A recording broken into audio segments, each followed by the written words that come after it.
Thank you, Tim. An insecticide called Knowledge is lethal to insects, according to the Environmental Protection Agency. And that is why it's used in Duval County to kill mosquitoes. But it is also deadly to bees. And our Shelby Danielson shows us how this poison may be causing unintentional consequences.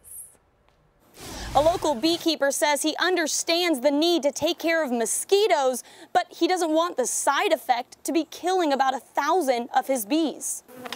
They are there. They're right here. But they're not all there, not anymore. I spent a lot of time trying to do something good, and that's what happens. Tim Miller became a beekeeper on the side a few years ago. Despite his wife being allergic to bee stings, they both wanted to do something to help save the dwindling bee population. I got a call on Wednesday saying they were going to do an aerial spray with the Knowledge pesticide that they use all over the state of Florida. The city says the spray over San Marcos started about 5 a.m. So I inspected the hives on Sunday and everything was fine. And then Monday morning, about an hour after the spray came through, after they sprayed, you could hear them spraying, and that's fine.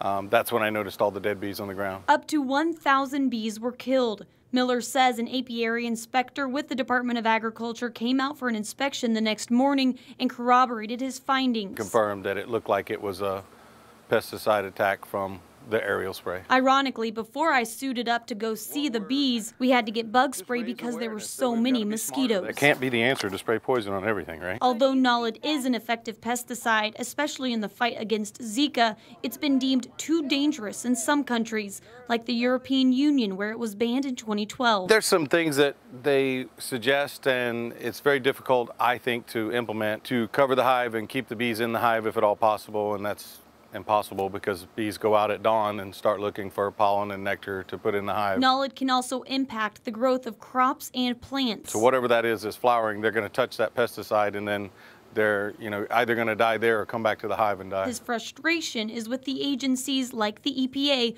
who have the power to enforce change. And Tim Miller says he just wants his story to raise awareness. He says the state inspector is bringing it to the attention of the city mosquito control. In San Marcos, Shelby Danielson, First Coast News.